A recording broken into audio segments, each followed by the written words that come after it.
Halo semua, kembali lagi di channel Naik Level. Pada video kali ini saya mau membahas saham yang sudah rilis laporan tutup tahun di tahun 2023 ya.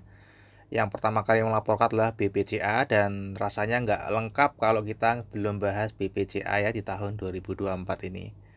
Oke, Bank Sentral Asia, harga per tanggal 26 Februari 2024 hari ini 9.800 ya. Saya membahas saham ini terakhir tanggal 28 September 2023.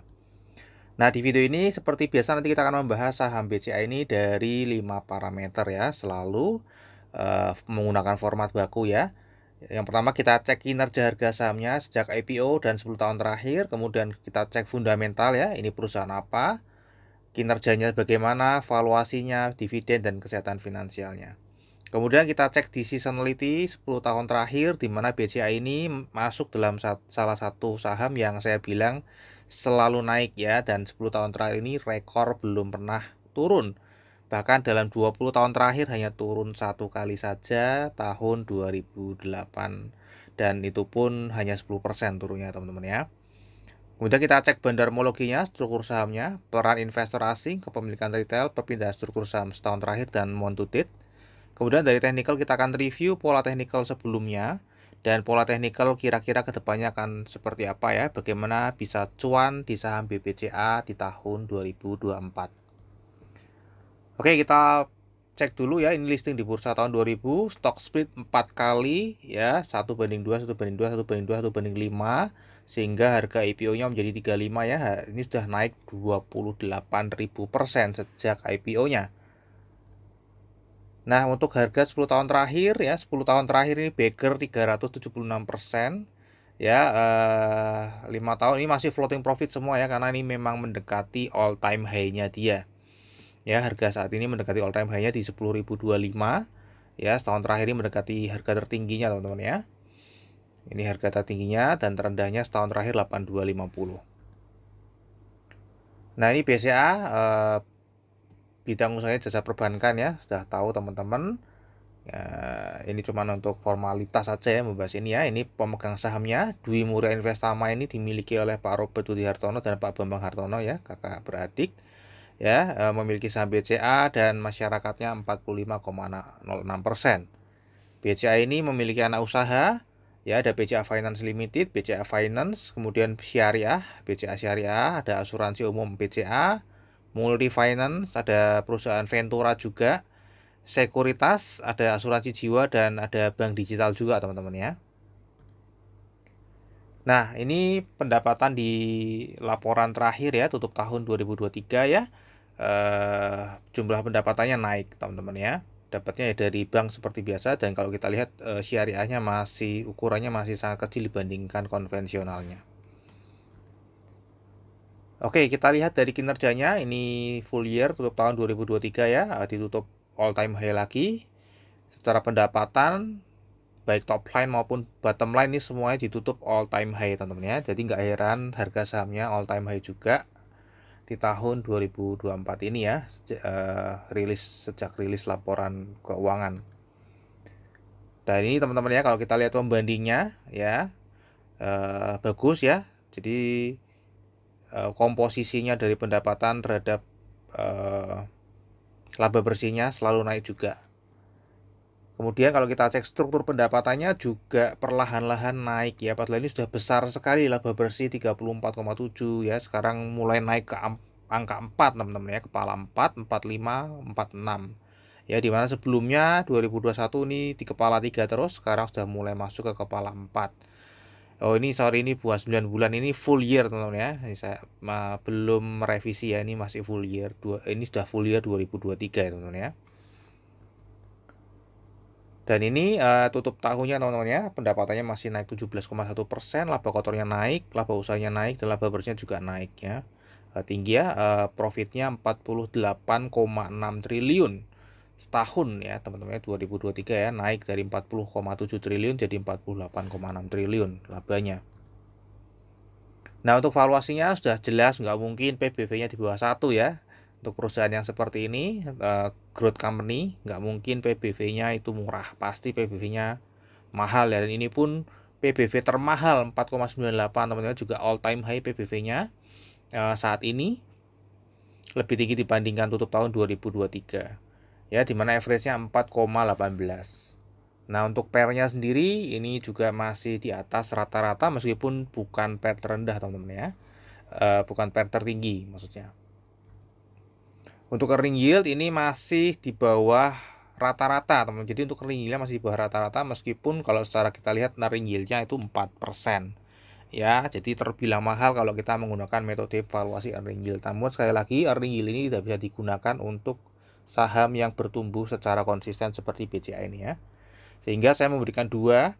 Ya, harga wajarnya tetap secara earning yield saya akan berikan ya. Jadi kalau menggunakan metode earning yield kita tidak melihat pertumbuhannya, berarti harga wajarnya BCA itu ada di 2.600 dan sampai 3.946. Ini tidak memandang pertumbuhannya. Namun kalau kita lihat ini pertumbuhannya secara konsisten tidak mungkin bisa diabaikan.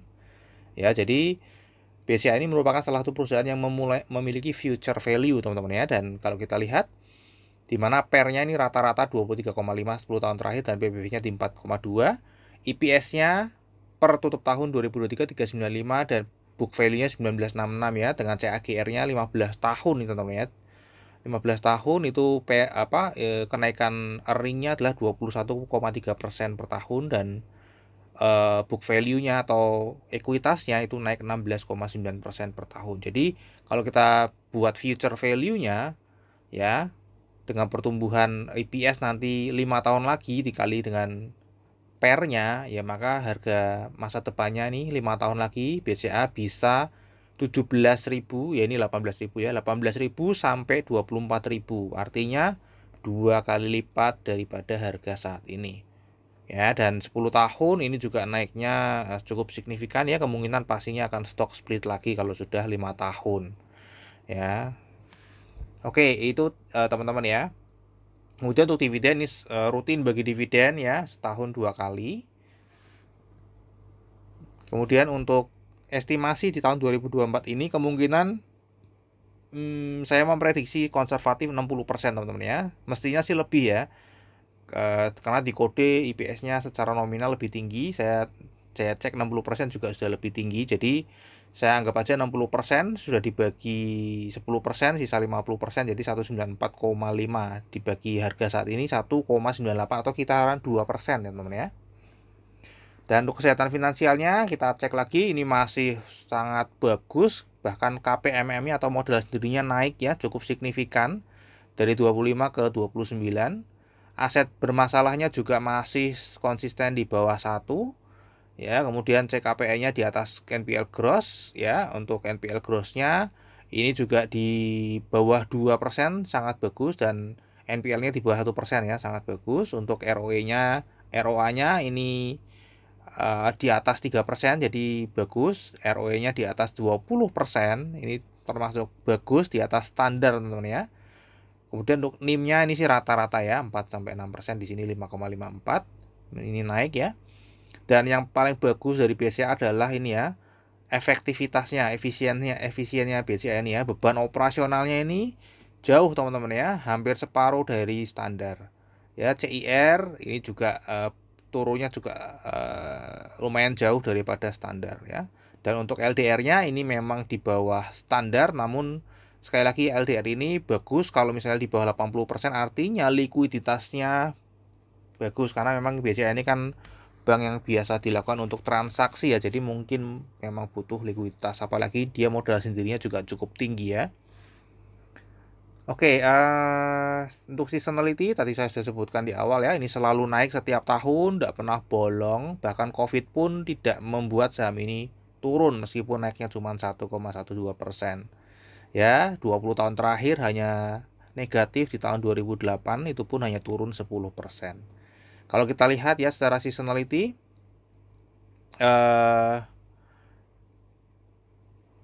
chance untuk naik di atas 60% dari bulan Februari, kemudian ada di bulan Juli, Agustus, dan Desember ya. Kalau seasonality-nya seperti ini, menggunakan metode trading yang sangat sederhana, yaitu beli di awal tahun dan jual di akhir tahun, itu pasti untung.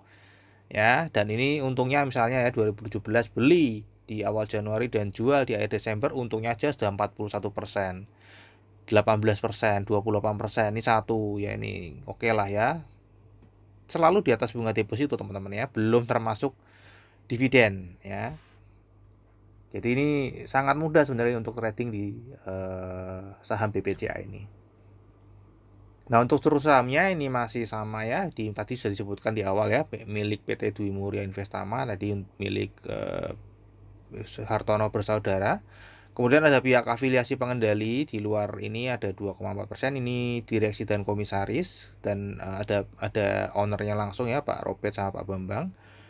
Nah, ini yang floating di masyarakat adalah 4,24%. Ya, total sahamnya 123,2 miliar. Ini komisaris dan direksinya dapat ya, karena ada MSOP ya, teman-teman ya. Nah, peran investor asing di sini sangat krusial, teman-teman ya. Partisipasi asing sangat tinggi. Kemudian korelasinya juga selalu di atas 2, bahkan di atas 2,5, teman-teman ya. Jadi kita lihat di bulan Februari saja ya, sejak tanggal 21 harganya turun karena investor asing menjual barangnya. Ya, kalau investor asing beli harganya 90% naik ya. Kalau investor asing jual 90% harganya turun. Untuk kepemilikan retailnya kita lihat ya, jumlahnya cukup banyak. BBCA ini 272.000 orang. Dan di akhir Januari 2024 ini juga masih 297, sempat naik 322 namun turun lagi. Kita lihat ya, setahun terakhir itu tetap netnya bertambah 24.105. Nah, bertambahnya jumlah order ini menarik karena jumlah lembar sahamnya justru malah menurun. Ya, artinya banyak investor yang besar itu keluar. Ya, kemudian digantikan oleh investor retail yang kecil-kecil masuk ke sini menggantikannya. Jadi yang besar keluar, yang kecil-kecil masuk ya setahun terakhir. Ya, jumlah rata-ratanya juga turun, value-nya juga turun. Namun kalau kita lihat dari Desember ke Januari jumlahnya turun, jumlah share-nya juga turun. Jadi ini memang benar-benar investor retail lokal kemungkinan pada taking profit ya, kemungkinan besar pada taking profit ya. Mestinya nggak mungkin loss di BCA ya. Kemungkinan besar pada taking profit ya. Kalau loss di BCA itu berarti mungkin kurang lama mengerti dunia saham ya kalau sampai loss di BCA ya. Kalau loss dibiarin saja setahun pasti naik tahun depan ya. Oke, jadi ini masih setahun terakhir bertambah investor retail kecil-kecil ya yang masuk. Kemudian kalau kita cek perpindahan seluruh sahamnya setahun terakhir ya, kita lihat menggunakan foreign flow karena ini tadi partisipasinya sangat tinggi untuk investor asing. Ya, ini grafiknya naik ya, terlihatnya sedang akumulasi ya karena di sini garisnya awal, kemudian di sini akhir birunya.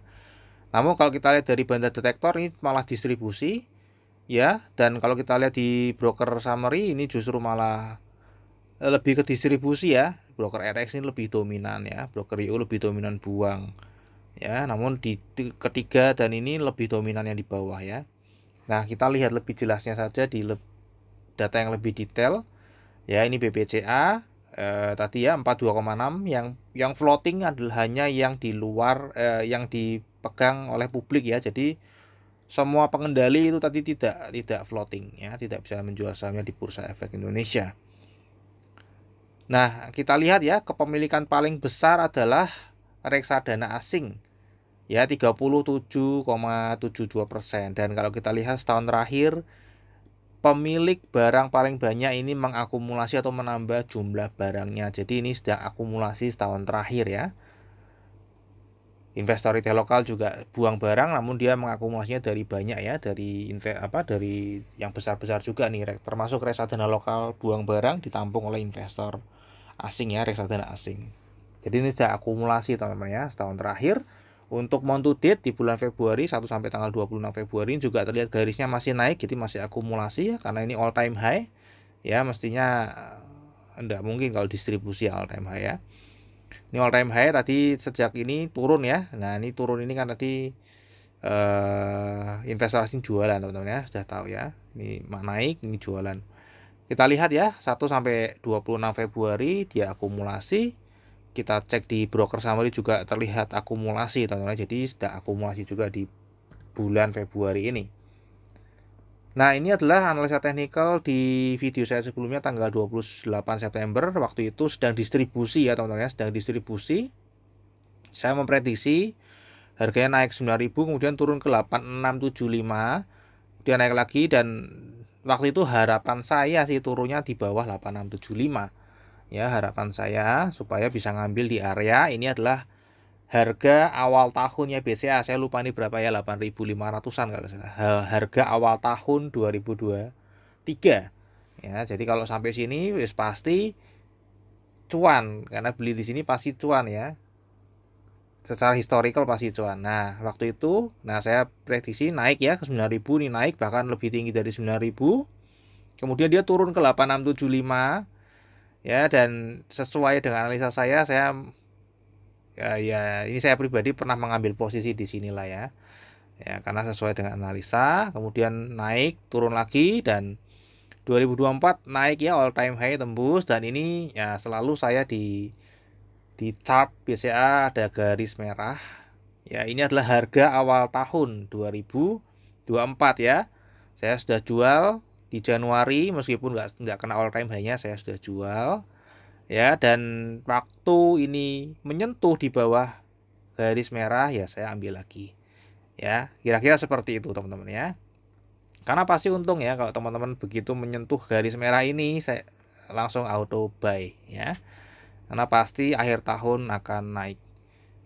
Kira-kira seperti itu ya untuk teknik ya. Namun sekali lagi ya ini belum tentu selalu benar di masa depan, karena ini hanya secara historical seperti itu. Oke, nah kira-kira ini arah harga sahamnya akan kemana lagi BCA ke depan? Ya, ini menjelang RUPS nanti tanggal 14 Maret kalau nggak salah.